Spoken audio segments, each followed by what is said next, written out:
Have you ever felt uncomfortable around people? Not because of anything they did, but because you simply felt drained by their presence? If so, then you might understand the strange experience of those I call the people who hate people. They don't hate individuals, necessarily. They hate groups, crowds, collectives. They hate the noise of humanity more than the humans themselves. And maybe, just maybe, this reluctance to engage with the world is not a flaw, but a defense. Because look, every person who distances themselves from others carries a reason. Some avoid people because they've been hurt, others because they've been disappointed, and some because they see too much. Their perception is not shallow. They notice every shift in tone, every subtle manipulation, every unspoken expectation. And when you see this much, you cannot relax easily.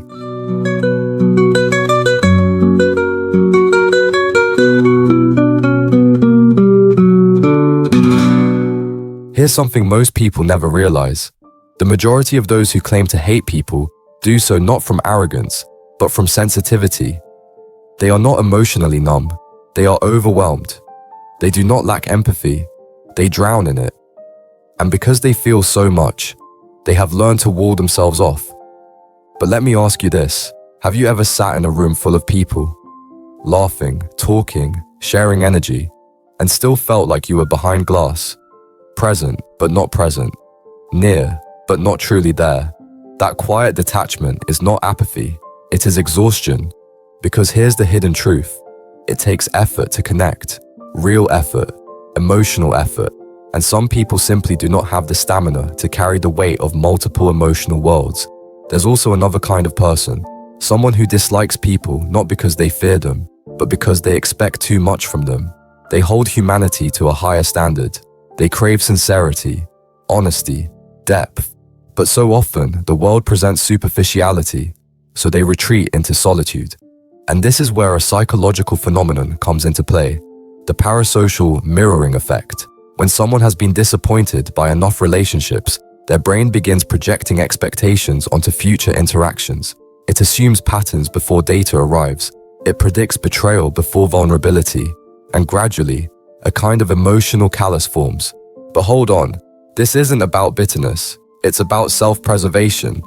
Imagine a person who has lived through a pattern of interpersonal pain. Perhaps they were mocked for their differences. Perhaps they were judged prematurely. Or maybe they simply never felt understood. Over time, they begin constructing internal reasoning that sounds like, if most people misunderstand me, why bother engaging? And slowly, this logic becomes a shield. But here's something curious. Most people who say I hate people are deeply loyal to the few they trust. They may avoid acquaintances, but they would walk across fire for one real friend. This paradox, disliking humanity collectively, but loving individuals intensely, reveals something profound about human psychology. We don't judge familiarity the way we judge the unknown. When we dislike the concept of people, we're really disliking the unpredictability, the chaos, the disappointment that society carries. But when faced with one real human soul, authenticity can shift everything. Let me give you a scenario. Picture someone walking into a social gathering. Immediately, they feel tension, an instinctive alertness. Their mind begins scanning the room. Who is genuine? Who is posturing? Who is competing? Who is masking insecurity with loudness? While others simply feel people, this individual feels data. That constant processing is exhausting, so they retreat, not because they lack social capacity, but because their social awareness is too high. This brings us to another concept, cognitive empathy saturation. Some people absorb emotional signals to such a degree that being around others creates internal noise. A look, a gesture, a tone, each is analyzed. And this hyper-awareness doesn't feel like a gift, it feels like friction. Maybe you felt this too. The desire to disappear, to be unseen, to walk through the world like a quiet observer rather than a participant. This isn't misanthropy, it's refuge. But here's the twist, and the irony. Many people who dislike being around others actually crave connection at the deepest level.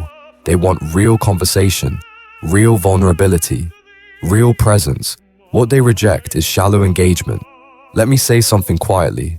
The sentence, I hate people almost never means I hate humanity. It usually means I hate the feeling of being misunderstood, unseen, misjudged, or crowded by others. It is not hatred, it is fatigue. And something else. Often the person who avoids social interaction is the one who has thought deeply about their own identity.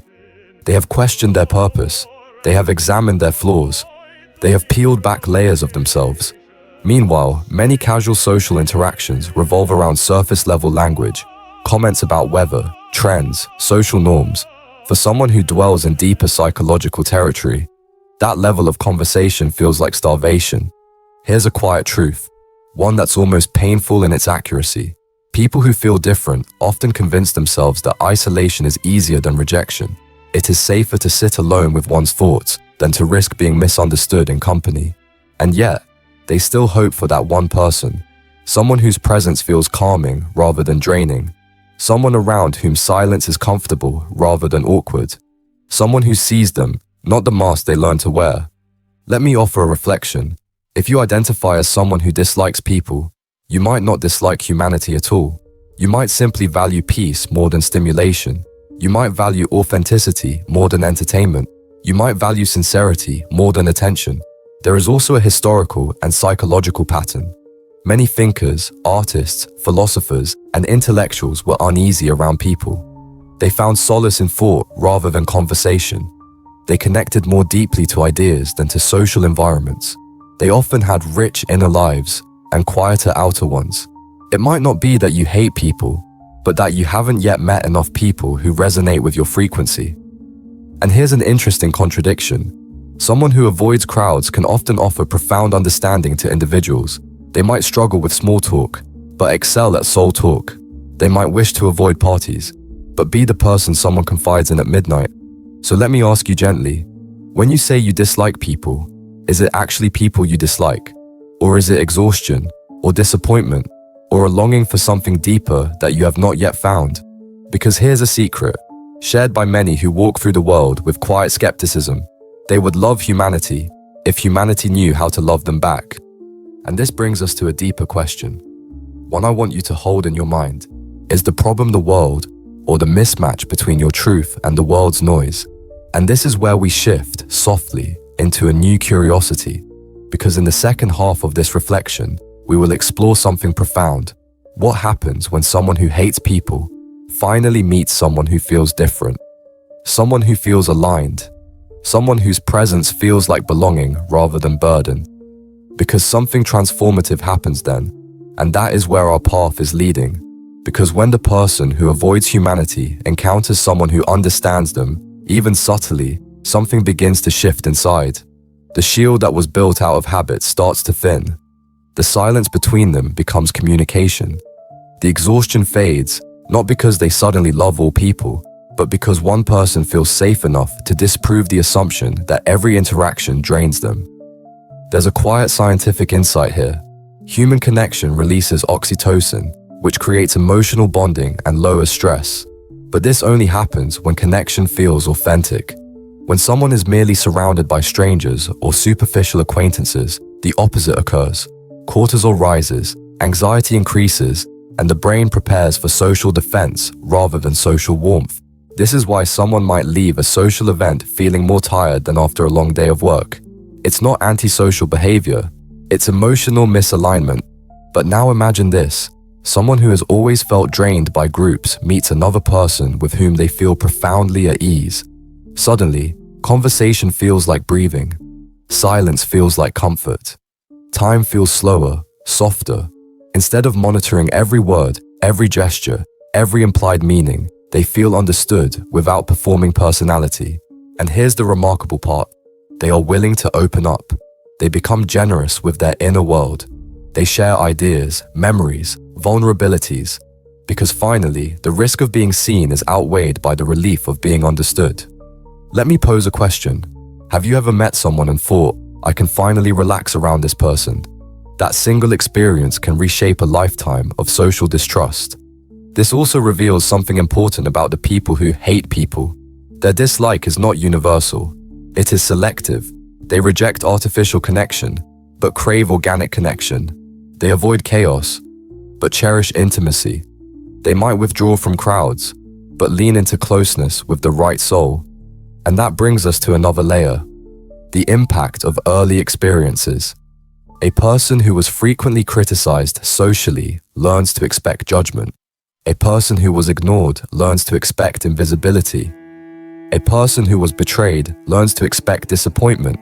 These expectations become emotional filters. But here's the hopeful twist: expectations can be rewritten. If one meaningful connection enters their life, one person who sees them, hears them, holds space for them, the brain begins to update its predictions. This is neuroplasticity in action. New experiences reshape old patterns. Now let's explore another perspective. Perhaps those who claim to dislike people are actually disappointed idealists. They once had faith in relationships, in decency, in loyalty. They believed people were thoughtful and honest until they encountered enough contradiction, and so they withdrew when their hope eroded. But someone who has given up on connection does not always want solitude. Often, they are simply waiting for a type of person who makes connection feel worth the energy again. Here's a subtle truth: the more deeply a person feels life, the more selectively they engage with others. They don't want shallow company. They want meaningful resonance. They don't hunger for popularity. They hunger for sincerity. Maybe you felt this: the quiet joy of one conversation that goes beyond the weather or trends. One conversation where someone asks real questions, where someone listens not to reply, but to understand. Let me offer another psychological lens: introversion. True introversion isn't shyness. It isn't social fear. It's simply that internal life is rich enough that external stimulation requires filtering. Many introverts enjoy people in small doses. They enjoy friendship in deep forms. They enjoy connection without forced interaction. So if someone prefers solitude, maybe it's because their inner world is so vivid that outer noise feels like interruption. And then there's this: the world often rewards extroversion, loudness, presence, expression. Meanwhile, people who live in the quiet space of observation often go unseen. They are not perceived as charismatic or socially dominant, but their quiet minds often carry profound insight.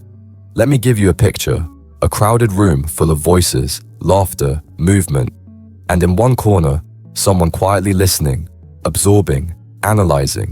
They are not antisocial. They are simply tuned to a different frequency. It is like a radio that picks up signals others don't notice, a sensitivity that others misinterpret as aloofness. But there is also a gentle form of social love that these people embody, even if they don't show it loudly. They may not tell many people that they care, but for the ones they do care about, their loyalty is unwavering. They don't make dozens of casual friendships. They make one or two meaningful ones, and those bonds run deep. Now here's something enlightening.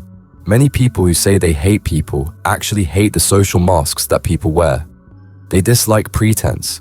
They dislike artificial kindness. They dislike social roles. But when they encounter someone without a mask, someone real, they feel relief. Imagine this: someone who always feels on guard finally meets someone around whom guard is unnecessary. That sensation of softening is one of the most healing experiences a human can have. Maybe that's the real longing, not isolation, but authenticity. And here's another quiet observation. Some people find more companionship in books, music, art, or nature than in crowded rooms, but that doesn't mean they dislike humanity. They simply connect to it differently. They connect through ideas rather than volume, through reflection rather than noise, through stillness rather than motion. Now let me ask something personal. Do you find that your best thoughts emerge when you are alone? When the world grows quiet and only your mind remains? For some, solitude is not loneliness, it is clarity. And yet, even those who claim they hate people often experience a peculiar ache, a tug of longing, a wish that they could be understood without having to explain themselves, a desire for a place where they fit effortlessly. Maybe they have not found that place yet. But here's the deeper implication. If you dislike people because you feel different, there may be others just like you who are also hiding, also retreating, also believing they must endure life from behind an emotional barrier. Perhaps the people who hate people might actually understand each other the best. Now let's consider this quietly. What if someone who stays distant from most of the world was never meant to connect with many, but rather with a small number of deeply aligned souls? What if the true measure of connection isn't how many, but how meaningful? Because here's the truth. Most don't want to admit, chatting with 20 people can feel lonelier than bonding deeply with one. And that leads us to the emotional turn, the deeper realization. Maybe hating people is not the truth. Maybe it is a symptom. Maybe underneath that frustration lies a wounded hope. A hope that someday, someone will arrive who feels like a safe harbor. Someone who doesn't drain them, but nourishes them. Someone who doesn't overwhelm them, but steadies them. Someone who doesn't misjudge them, but recognizes them. And this recognition, when it happens, can dissolve years of emotional distance. Let me paint it like this. There is a threshold of human closeness where the person feels seen, not for their social performance, but for their essence. And when that happens, hatred dissolves, resistance softens, and the heart, long dormant, awakens again. But until that moment arrives, solitude remains a sanctuary. So the next time you hear someone quietly say, "I don't like people," listen to the meaning beneath the words. Often they are saying, "I am tired of shallow interactions," or "I have been disappointed before," or "I don't feel like I belong in the social world," or "I want connection, but not just any connection. I want connection that feels real." And in that sense, perhaps it isn't people they dislike. Perhaps it is the distance between souls that they mourn. And here's the most important part. Many who withdraw from the world are not empty. They are full of thoughts, full of observation, full of perception, and they are simply waiting, not for everyone, but for someone. Because at the end of this entire discussion, the paradox stands. The people who claim to hate people are often the ones capable of the deepest love. Once they find someone who truly sees them, and maybe, if you are one of them, someone listening to this right now might be the same. Someone who also drifts quietly through crowds. Someone who also thinks deeply. Someone who also feels more than they show. Someone who also reserves their heart for the few who earn it. And perhaps, someday, those two people will find each other and feel less alone in a world that never quite fit them. Because ultimately, beneath all the emotional armor, the quiet withdrawal, the skeptical glances, and the guarded heart lives a longing. A hope for a human bond that doesn't feel like compromise, but like coming home. And until that connection appears, solitude remains not a failure, but a form of wisdom. A quiet sanctuary for the soul, waiting for the rare person who understands.